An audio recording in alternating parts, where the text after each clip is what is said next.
السلام عليكم ورحمة الله وبركاته. أحد الأخوة أرسل لي كلمة إنجليزية هي idol، فأنا جاوبته، لكن بعدها قال لي السبب ليش هو يسأل عنها. ذكر لي أن هناك برنامج اسمه Arab Idol يعرض على قناة الMBC. أنا اليوم في هذا المقطع أبرأ إلى الله عز وجل وأبين لكم أمر مهم جدا حول معنى هذه الكلمة. كلمة آيدول هو بمعنى معبود أو صنم أو وثن أو طاغوت. عندي مصادر ممكن يعني الحمد لله هذه قناتي اليوتيوب منذ سنوات، وأنا أدرس وأتعلم وأقرأ، ليس فقط في تعلم اللغة الإنجليزية، كذلك في الثقافة. نوعت في الثقافة البريطانية والثقافة، قرأت في الكتب الثقافة الأمريكية وفي التراث، وهذه كلمة يعني ليست غريبة علي والله الحمد، ولكن أحضرت المصادر حتى تصدق إن شاء الله. ناخذ أول كتاب وهو كتاب ويبسترز. هذا الكتاب يرجع إليه الأمريكان وليس خاص في تعلم اللغة الإنجليزية، إنما هو يرجع إليه الأمريكان. كلمة idol هنا يقول an image of a god used as an object or instrument of worship. يعني هي صورة إله أو شيء جماد أو مصنوع من أداة للعبادة لكي يعبدوه. طيب، هذا ويبسترز أقوى القواميس.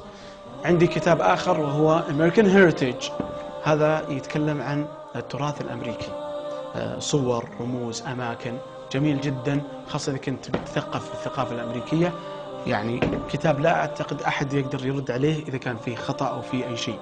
كتاب موثوق يتكلم عن كلمة idol في صفحة 872 الطبعة الجديدة.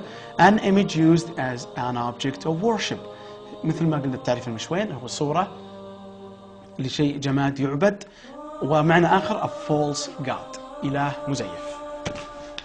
هذا القواميس الكبيرة. روح للقواميس الخاصة بتعليم اللغة الإنجليزية أو تعلم اللغة الإنجليزية، كتاب لونجمان، طبعا يعني أفضل الكتب لونجمان، دائما هو المفضل لدي. الآيدول يقول a picture or object that is worshipped as a god، صورة أو شخص يعبد من دون الله أو يعبد كإله، يعني من دون الله.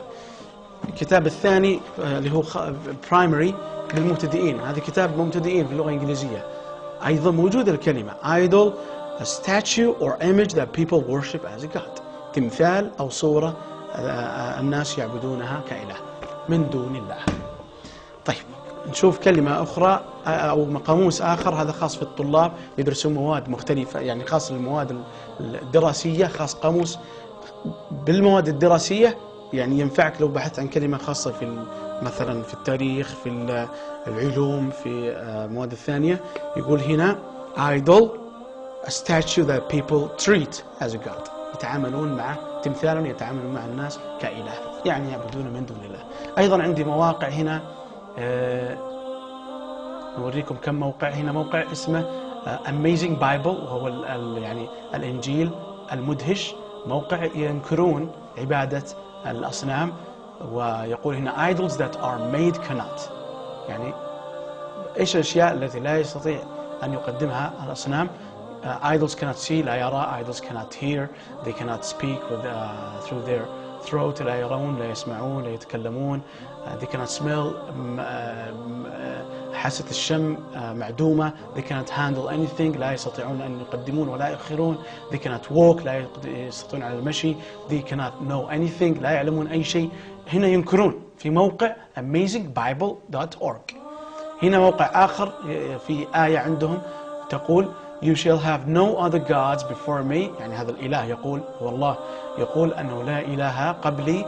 You shall not make for yourself an idol، ولا تجعل لك إلها يعني خاص بك in the form of anything، بأي شكل من الأشكال in heaven، سواء في السماء above or in the earth beneath، أو في الأسفل الأرض or in the waters below، أسفل المياه.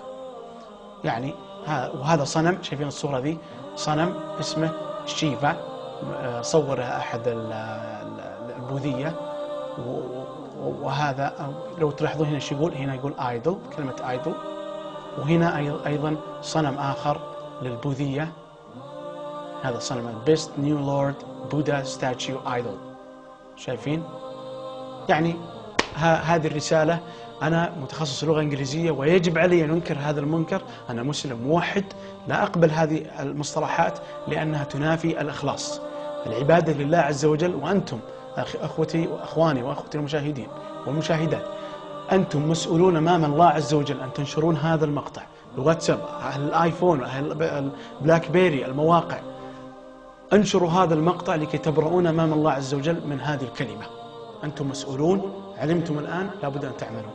السلام عليكم ورحمة الله وبركاته.